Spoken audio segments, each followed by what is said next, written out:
आज का हमारा एडिटोरियल है टैक्स ट्रांजिशंस। ट्रांजिशन का मतलब होता है परिवर्तन काल। इसको हम हिंदी में कहते हैं संक्रमण काल।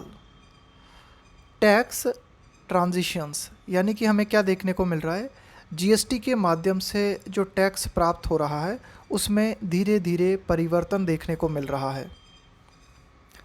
GST revenue trends signal, GST revenue के जो ट्रेंड्स हैं वो इस बात का संकेत देते हैं मोर कंप्लायंस। कंप्लायंस का मतलब होता है किसी चीज़ का पालन करना, जैसे कोई नियम है उन नियम को फॉलो करना। तो जीएसटी रेवेन्यू ट्रेंड्स ये बताते हैं कि जीएसटी से जुड़ी हुई जो नियम कायदे हैं उनका पालन बढ़ रहा है। इसके अलावा कूलिंग इंपोर्ट डिमांड। कूल का मतलब है एक तरीके से कम होना किसी चीज़ का। कूलिंग इंपोर्ट डिमांड यानी कि जो इंपोर्ट का मतलब होता है आयात, आयात से जुड़ी हुई जो डिमांड है उसमें भी कमी देखने को मिल रही है। तो ये कुछ बातें हमें देखने को मिल रही हैं। The nearly rupees 1.5 lakh crore of gross, gross का मतलब है यहाँ पे total, goods and service tax GST collections in February. February month में टोटल जो जीएसटी कलेक्शन प्राप्त हुआ वो कितना रहा, लगभग 1.5 लाख करोड़। तो ये जो जीएसटी कलेक्शंस हैं आर नोटेबल, ये उल्लेखनीय हैं फ्रॉम सेवरल एस्पेक्ट। सेवरल का मतलब हो गया कई और एस्पेक्ट का मतलब हो गया पहलू, कि कई पहलुओं से अगर हम देखें तो ये जो कलेक्शंस प्राप्त हुए हैं ये उल्लेखनीय हैं।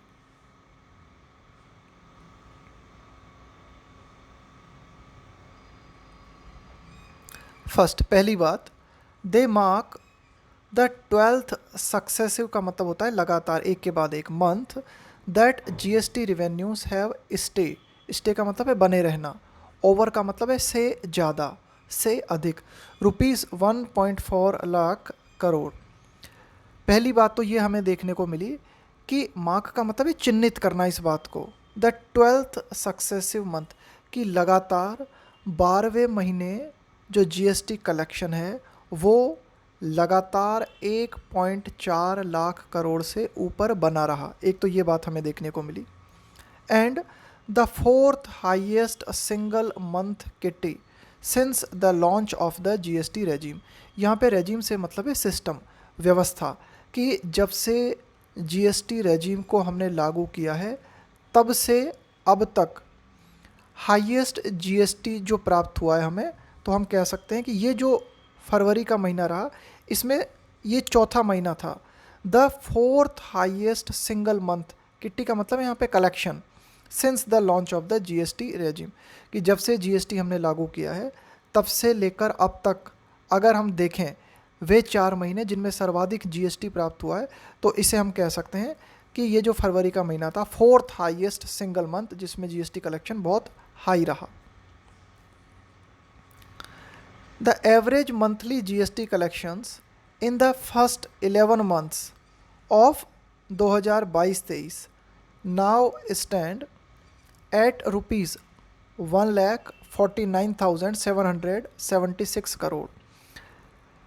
कि अगर हम एवरेज मंथली जीएसटी कलेक्शंस की बात करें, है ना, कि भाई ये जो 11 महीने हैं टोटल, इन 11 महीने 2022-23 के जो 11 महीने रहे हैं इसमें एवरेज जीएसटी कलेक्शन कितना देखने को मिलता है हमें मंथली, है ना, 1.49 lakh crore, 21.5% higher than the average monthly kitty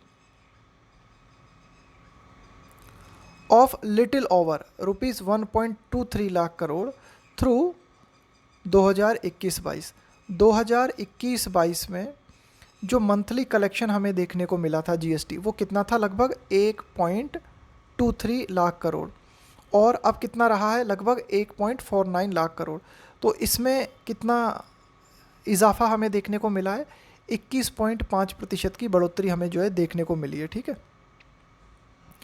interestingly, अब ये बात भी बहुत ज़्यादा इंटरेस्टिंग है, the average monthly revenues so far this year are higher than actual collections in the 8 of those months, यानी कि जो 8 महीनों की अगर हम बात करें ना, कि भाई अगर टोटल हम इन महीनों की बात करें ना, टोटल हम यहाँ पे बात कर रहे हैं 11 महीनों की, ठीक है, इस साल के टोटल 11 महीनों की।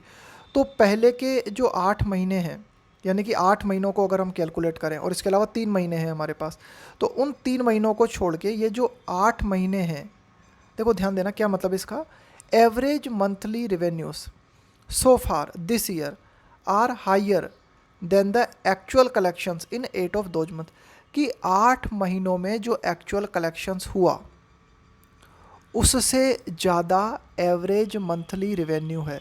इसका मतलब ये हुआ कि बाकी के जो 3 महीने हैं उनमें बहुत ज़्यादा जीएसटी कलेक्शन हमें प्राप्त हुआ। So collections in the other 3 month, की अन्य जो 3 महीने हम बात कर रहे हैं, बम्प अप का मतलब है और ऊपर उठा देना किसी चीज़ को, द एवरेज, यानी कि 3 महीनों में, सिर्फ 3 महीनों में जो कलेक्शन आया, इस कलेक्शन ने ओवरऑल एवरेज को ऊपर उठा दिया। अन्यथा बाकी के जो 8 महीने थे उनमें कलेक्शन जो था वो एवरेज से भी कम है। Those months happen to be, अब वे कौन से महीने हैं जिन 3 महीनों की हम बात कर रहे हैं, वो महीने ये होते हैं, those months happen to be April, एक तो अप्रैल है, एक अक्टूबर है और एक जनवरी है। तो अप्रैल, अक्टूबर और जनवरी, ये 3 वो महीने हैं जिनमें बहुत ही ज़बरदस्त जीएसटी कलेक्शन हमें प्राप्त हुआ। अप्रैल की अगर हम बात करें तो with the highest monthly revenues of over ₹1.67 lakh crore, अप्रैल में जो है सबसे ज़्यादा मात्रा में जीएसटी हमें प्राप्त हुआ, कितना, 1.67 लाख करोड़ से भी ज़्यादा। इसके बाद आता है नंबर अक्टूबर और जनवरी का, हुज कलेक्शंस, यानी इन दोनों महीनों का कलेक्शन है ना, अक्टूबर का और जनवरी का, वर अपग्रेडेड, अपग्रेड का मतलब है और सुधार देखने को मिला और ऊपर जो है बढ़ गया मामला, upgraded to over ₹1.57 lakh crore, यानी कि अक्टूबर और जनवरी में जो कलेक्शन हमें प्राप्त हुआ वो 1.57 लाख करोड़ से ज़्यादा रहा। द स्पाइक, स्पाइक का मतलब होता है बढ़ोतरी होना किसी चीज़ में। इन दीज मंथ्स, कि इन महीनों में जीएसटी कलेक्शन में बढ़ोतरी होना, can be attributed to, attribute का मतलब होता है किसी चीज़ का को श्रेय देना, एक तरीके से कारण। तो कुल मिला के अगर हम इन 3 महीनों की बात करें तो इनमें जीएसटी कलेक्शंस जो है वो ज़्यादा देखने को मिला। तो इसका कारण हम क्या बता सकते हैं, क्वार्टर एंड, क्वार्टर की समाप्ति, एंड ईयर एंड, और वर्ष की समाप्ति। देखो अप्रैल में क्या होता है, फाइनेंशियल ईयर जो है एंड होता है, मार्च ख़त्म होता है और अप्रैल से फाइनेंशियल ईयर की शुरुआत होती है। तो कुल मिला के ईयर एंड और क्वार्टर एंड कारण बताए जा सकते हैं इन मंथ्स में बढ़ोतरी देखने को मिली उसके। ईयर एंड रिटर्न फाइलिंग्स, देखो साल के अंत में क्या किया जाता है, रिटर्न फाइल्स किए जाते हैं ना, लोग जो भी कंपनीज होती हैं या जो भी जीएसटी पे करते हैं उनके द्वारा। Whose taxes are collected in the first month of the subsequent quarter. अब देखो हुज टैक्सेस, देखो क्या होता है कि क्वार्टर के एंड में या ईयर के एंड में रिटर्न फाइलिंग्स की जाती हैं और फिर ये जो टैक्स होता है इसको कलेक्ट किया जाता है उसके अगले महीने में, सब्सिक्वेंट का मतलब है अगला महीना या अगला quarter, in the first month of the subsequent quarter, कि अगला जो क्वार्टर है उसका जो पहला महीना है उसमें पिछले क्वार्टर का या पिछले ईयर एंड का कलेक्शन कलेक्ट किया जाता है। दिस लैंड्स, यहाँ पे लैंड का मतलब है प्रदान करना, क्रेडेंस का मतलब है विश्वसनीयता, to the government's assertion, assertion का मतलब होता है किसी बात को मजबूती से कहना, किसी बात को स्ट्रॉन्ग तरीके से कहना। तो कुल मिला के दिस लैंड्स, तो ये जो बात है इस बात को विश्वसनीयता प्रदान करती है, यानी कि सरकार के द्वारा जो बात असर्ट की गई, यानी कि सरकार ने जिस बात को कहा है उस बात को इस चीज़ से बल मिलता है, सरकार की जो बात है ना उसको विश्वसनीयता प्राप्त हो जाती है, किस चीज़ से, गवर्नमेंट्स असेशंस इन जनवरी, कि सरकार ने जनवरी में क्या कहा था, सरकार ने जनवरी में ये बात कही थी that policy changes introduced over the past year, कि पिछले साल के दौरान जो परिवर्तन पॉलिसी में लाए गए इनके माध्यम से क्या हुआ, इन परिवर्तनों के माध्यम से हैव इम्प्रूव्ड कंप्लायंस, कंप्लायंस का मतलब है पालन करना, with more tax payers filing returns. कि भाई सरकार ने जो है क्या कहा था, सरकार ने ये बात कही थी कि पिछले वर्ष जो भी चेंजेस लाए गए जीएसटी में, उनके माध्यम से क्या हुआ है, जो जीएसटी से जुड़े हुए नियम हैं उनके पालन में बढ़ोतरी हुई है और ज़्यादा जो टैक्स पेयर्स हैं इन्होंने रिटर्न फाइल किया है। तो कुल मिला के ये जो सरकार ने बात कही थी, इस बात को क्रेडेंस मिलता है, इस बात को बल मिलता है ये जो आंकड़े हमारे पास आए हैं इन आंकड़ों से। अ प्लेजेंट कल्चरल ऑगरी, देखो ऑगरी का मतलब होता है कोई ऐसी बात जो अच्छा संकेत देती है, for a country with a low tax base.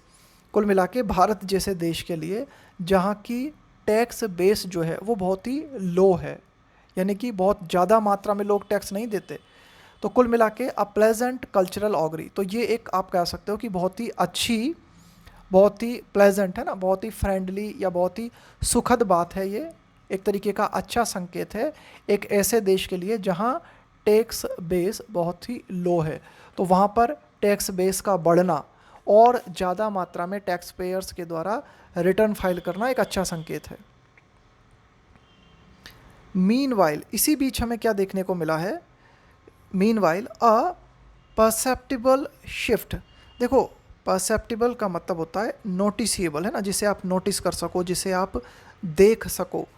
A perceptible shift is underway, underway का मतलब है जैसे हम कहें कि भाई कोई ब्रिज है वो अंडरवे है, इसका मतलब है उस ब्रिज पे काम चल रहा है, निर्माण चल रहा है। अब परसेप्टिबल शिफ्ट का मतलब है परिवर्तन, तो एक ऐसा परिवर्तन जिसे हम नोटिस कर सकते हैं वो हमें देखने को मिल रहा है या एक ऐसा परिवर्तन जारी है। In the composition of GST revenues, composition का मतलब है कोई चीज़ किन किन चीज़ों से मिलके बनी हुई है ना, तो जीएसटी रिवेन्यू किस तरह से इसका कंपोजिशन होता है, तो इसमें अभी भी जो है लगातार हमें क्या देखने को मिल रहा है, शिफ्ट देखने को मिल रहा है, परिवर्तन देखने को मिल रहा है।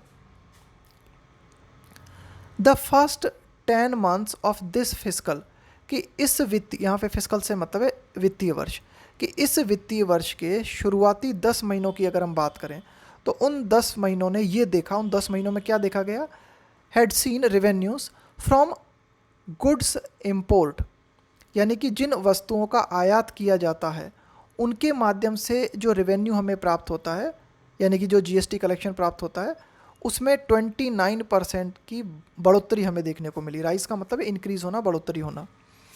While domestic transactions and services, जबकि भारत में घरेलू स्तर पर जो भी ट्रांजैक्शंस होते हैं, जो लेन देन होते हैं, जो भी सर्विस इंपोर्ट्स की जाती हैं, यील्ड का मतलब है लाना, प्राप्त करना, है ना, लाना, एट 22% अपटिक, अपटिक का मतलब है और बढ़ोतरी होना, किसी चीज़ का और ऊपर जाना, इन टैक्सेस। तो देखो हमें क्या देखने को मिला कि गुड्स इंपोर्ट्स, यानी कि जिन वस्तुओं का आयात किया जाता है ना, गुड्स इंपोर्ट्स के माध्यम से जो जीएसटी कलेक्शन हमें प्राप्त होता है उसमें 29% की वृद्धि हमें देखने को मिली, जबकि डोमेस्टिक ट्रांजैक्शंस और सर्विस इंपोर्ट्स की हमें अगर हम बात करें तो यहाँ हमें 22% की बढ़ोतरी जो है हमें देखने को मिली। वाइल दिस ब्रेकडाउन, ब्रेकडाउन का मतलब होता है चीज़ों को तोड़ के समझना, है ना, ब्रेकडाउन का मतलब है विभाजन करते हुए चीज़ों को समझना। Is not available for January, कि जनवरी मंथ के लिए हमारे पास ब्रेकडाउन अवेलेबल नहीं है ना, कि भाई जनवरी में क्या कंडीशन रही, तो जनवरी की एक तरीके से जो टोटल आंकड़े हैं ना वो हमारे पास अभी उपलब्ध नहीं है, इस तरह का ब्रेकडाउन उपलब्ध नहीं है। February marks the second time in 3 months that domestic revenues have outgrown taxes from goods import. फरवरी इस बात को चिन्हित करती है, यानी कि फरवरी जो है इस बात को दर्शाती है क्या, कि फरवरी जो ऐसा, फरवरी का जो महीना था वो ऐसा महीना था जिसमें हमें दूसरी बार देखने को मिला क्या, जो 3 मंथ्स की हमने बात की, उन 3 महीनों में फरवरी ऐसा महीना था जिसमें हमें दूसरी बार ये देखने को मिला कि जो डोमेस्टिक रेवेन्यू प्राप्त होता है, यानी कि जो घरेलू स्तर पे भारत को रेवेन्यू प्राप्त होता है वो अधिक रहा। आउटग्रोन का मतलब है से अधिक होना, टैक्सेस फ्रॉम गुड्स इम्पोर्ट्स, यानी कि इंपोर्ट किए गए गुड्स के माध्यम से, आयात किए गए गुड्स के माध्यम से जो टैक्स हमें प्राप्त होता है वो कम रहा और जो डोमेस्टिक रेवेन्यू है वो ज़्यादा रहा। अब देखो ध्यान से समझना, इस वाक्य को एक बार मैं फिर आपको बता रहा हूँ कि फरवरी ऐसे महीने का प्रतिनिधित्व करती है या फरवरी ऐसे महीने को दर्शाती है। कैसे महीने को? देखो हमने 3 महीनों की बात की, जिन 3 महीनों में हमें जो है जीएसटी बहुत ज़्यादा देखने को मिला। तो कुल मिला के फरवरी वो महीना है जिसमें हमें दूसरी बार ये देखने को मिला कि डोमेस्टिक रेवेन्यू जो है वो गुड्स इंपोर्ट्स टैक्सेस से ज़्यादा रहा। With the former rising 15% and the latter just 6%। देखो कोई भी सेंटेंस हमने लिखा या कोई बात हमने कही और उस सेंटेंस में हमने 2 बातों का जिक्र किया। तो पहली बात को हम बोलते हैं फॉर्मर, पहले वाली, और लेटर का मतलब होता है बाद वाली।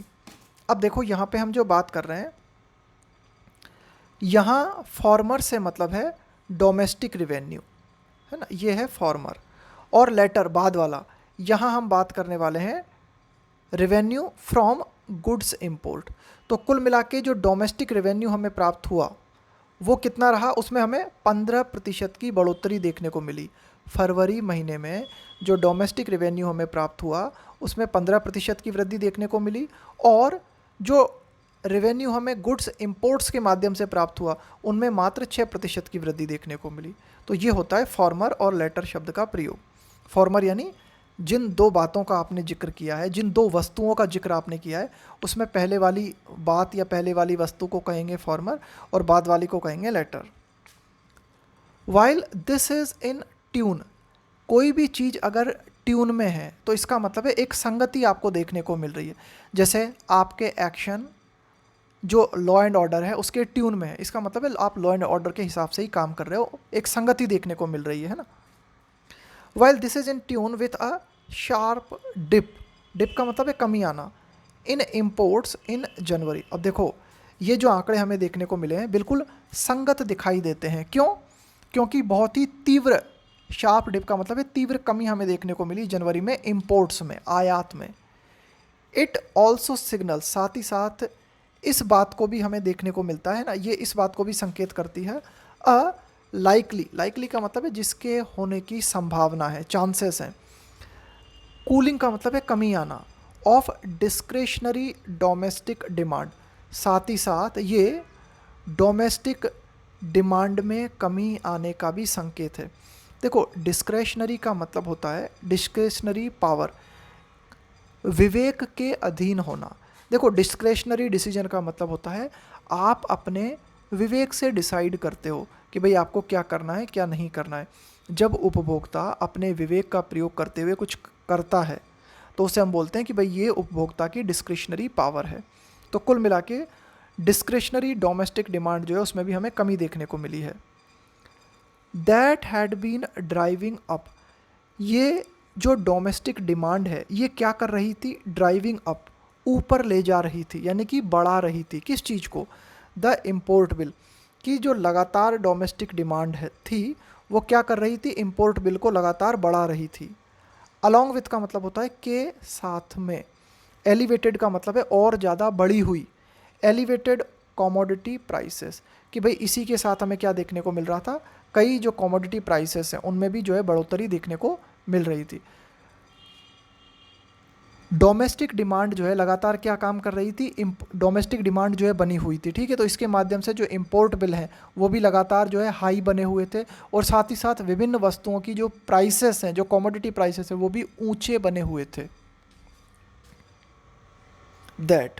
दैट से जब कोई सेंटेंस शुरू होता है उसका मतलब होता है यह बात कि domestic revenue trends are uneven, कि घरेलू स्तर पे जो रेवेन्यू ट्रेंड्स की अगर हम बात करें तो ये अनइवन है।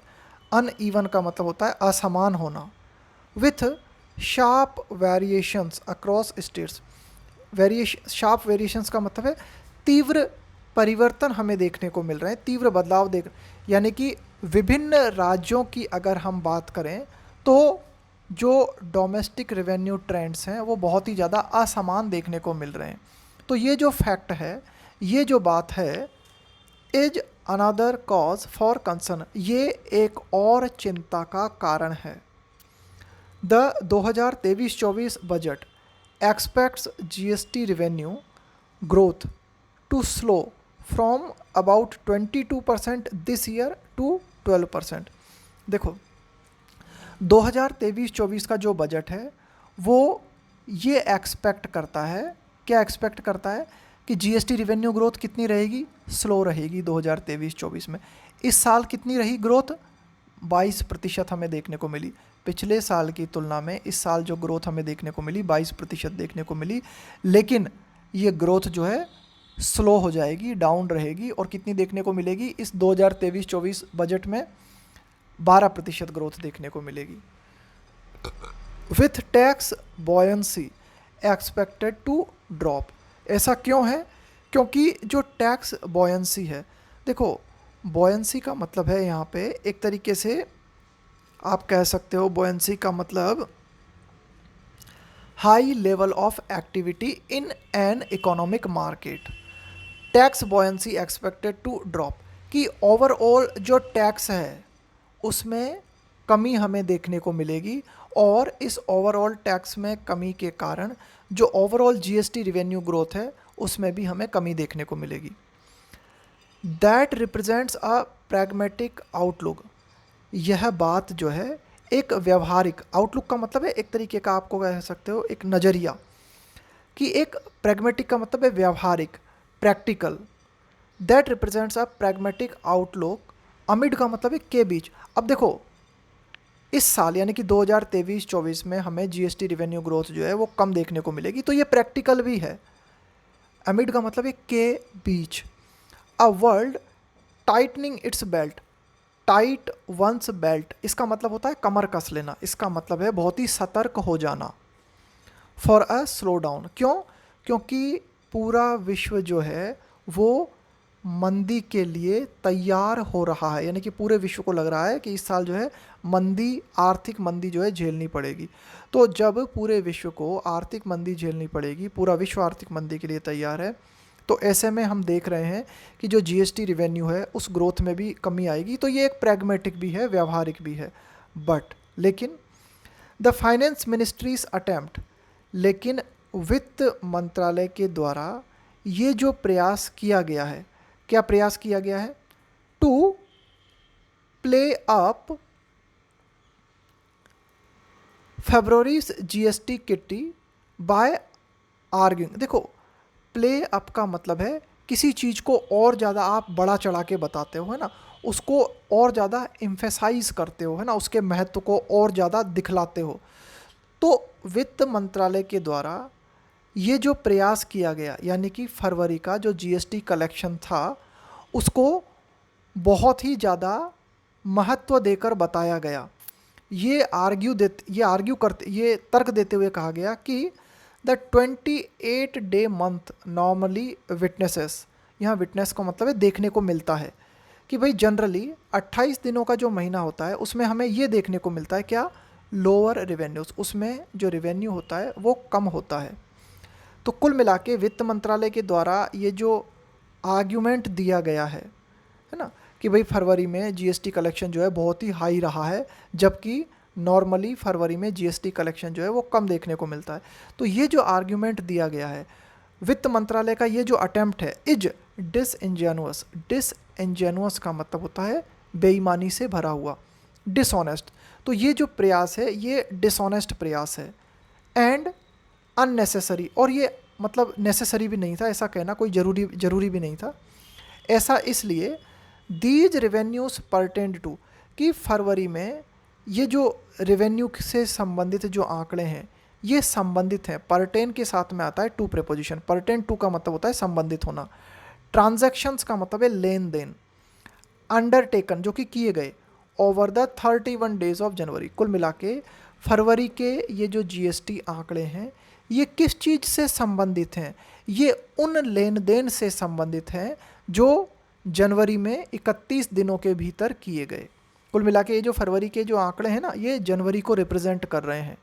बाय दिस लॉजिक, इस लॉजिक को अगर हम ध्यान में रखें तो मार्च के जो आंकड़े हमें देखने को मिलेंगे, March should see a dip, dip का मतलब है कमी आना, इन टैक्स इनफ्लो, इनफ्लो का मतलब है टैक्स की प्राप्ति होना, टैक्स इनफ्लो का मतलब है टैक्स की प्राप्ति होना, as February had fewer days of activity.